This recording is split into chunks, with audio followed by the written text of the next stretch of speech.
हरियाणा की नायब सरकार की संत महापुरुष सम्मान एवं विचार प्रचार प्रसार योजना के तहत हिसार में महाराजा दक्ष प्रजापति जयंती राज्य स्तरीय समारोह का आयोजन किया गया। इस मौके पर मुख्यमंत्री नायब सिंह सैनी ने बतौर मुख्य अतिथि शिरकत की। सीएम नायब सिंह ने इस दौरान कई बड़ी सौगातें भी दी। आपको एक रिपोर्ट दिखाते हैं। मुख्यमंत्री नायब सिंह ने शनिवार को जिला हिसार में महाराजा दक्ष प्रजापति जयंती राज्य स्तरीय समारोह में बतौर मुख्य अतिथि शिरकत की। सीएम ने समारोह में घोषणाएं करते हुए कहा कि आरनगर और कैमरी गांव को जल्द ही महाग्राम योजना में शामिल किया जाएगा। आरनगर गांव में जमीन उपलब्ध होने पर डॉक्टर BR अम्बेडकर के नाम से कम्युनिटी सेंटर बनाया जाएगा। ये भी घोषणा की कि Gangwa road Saket colony community centre के पास उपलब्ध जमीन पर अर्बन हेल्थ सेंटर बनाया जाएगा।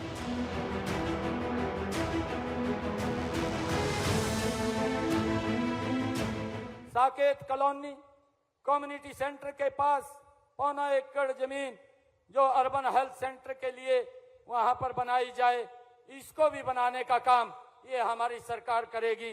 भाइयों, यहाँ पर भी ये क्योंकि जो अर्बन हेल्थ सेंटर है इसकी लोगों को आवश्यकता है, इसको भी बनाने का हम काम करेंगे।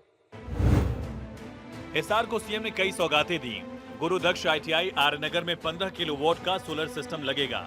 विशेष पाइपलाइन के माध्यम से पीने की पानी की समस्या का निदान होगा। कुम्हार धर्मशाला प्रेमनगर हिसार में शेड के निर्माण के लिए 21 लाख रुपए की मंजूरी दी गई। हरियाणा मिट्टी कला बोर्ड के बजट में बढ़ोतरी भी होगी। सरकारी नौकरियों में BCA के बैकलॉग को जल्द भरा जाएगा। सपरा हॉस्पिटल से बाईपास राजगढ़ रोड तक की सड़क बनाने की घोषणा की गई। गांव तलवंडी रुक्का से गांव चनाना तक 6 किलोमीटर की सड़क बनाने का ऐलान हुआ। चौधरी वास सब माइनर बुर्जी संख्या 11,300 से 18,600 टिल तक होगी रिमॉडलिंग। फतेहाबाद में कुम्हार धर्मशाला बनाने का भी फैसला लिया गया। नीति के अनुसार इसके लिए 50% कलेक्टर रेट पर आधा एकड़ जमीन मिलेगी। मुख्यमंत्री नायब सिंह ने कहा कि चाक के आविष्कार से इस कला को और बढ़ावा मिला। हरियाणा में चाक को इतना सम्मान दिया जाता है कि विवाह के अवसर पर इसकी पूजा होती है। मिट्टी से बर्तन बनाने की कला हमारी अमूल्य धरोहर है। मिट्टी के बर्तन बनाना सिर्फ कला नहीं, बल्कि इसमें प्रजापति की कलात्मक सोच, उसकी कुशलता, उसका कौशल छिपा है। विज्ञान के युग में प्लास्टिक और शीशे के बर्तनों के आगे मिट्टी के बर्तनों की मांग बहुत कम हुई। आज परंपरागत दक्षता को व्यावसायिक कुशलता में बदलने की जरूरत है, तभी हम प्रतिस्पर्धा के युग में आगे बढ़ पाएंगे। सीएम ने प्रजापति समाज से आग्रह किया, कहा कि मिट्टी से न केवल बर्तन बल्कि सजावटी वस्तुएं बनाने के परंपरागत तरीकों के साथ नई तकनीकों का भी अधिक से अधिक इस्तेमाल होना चाहिए। आम इस्तेमाल के बर्तनों के साथ मिट्टी के सजावट वाले बर्तन भी बनाएं, जिनकी विदेशों में मांग है, उनको एक्सपोर्ट भी किया जा सकता है।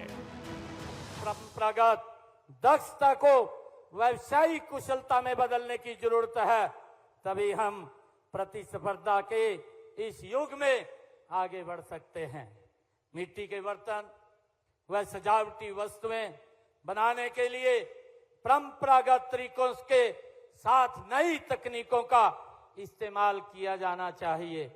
मेरा आग्रह है प्रजापति समाज के कि मिट्टी के सजावट वाले बर्तन भी बनाएं, जिसकी विदेशों में बहुत मांग है और उनका निर्यात किया जा सकता है।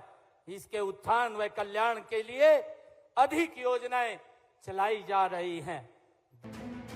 मुख्यमंत्री नायब सिंह ने कांग्रेस नेताओं पर निशाना साधा और कहा कि वो झूठ बोलकर लोगों को गुमराह कर रहे हैं, प्रदेश में घूम घूम कर हिसाब मांग रहे हैं। जबकि कांग्रेस की केंद्र और राज्य में वर्षों तक सरकार रही, लेकिन उनके समय में SC-BC वर्ग के हितों का हनन होता था, शोषण होता था। सीएम ने कहा कि हम गरीबों का शोषण नहीं होने देंगे, उन्हें मजबूती से आगे बढ़ाने का काम करेंगे। मुख्यमंत्री नायब सिंह ने अपना खुद का उदाहरण दिया। कहा, प्रधानमंत्री नरेंद्र मोदी ने गरीब के बेटे को प्रदेश के मुखिया की जिम्मेदारी सौंपी है। कांग्रेस के नेता बताएं, क्या वो पिछड़ा वर्ग को उतना सम्मान देंगे? OBC आयोग के गठन से उसको संवैधानिक शक्तियां दी गई।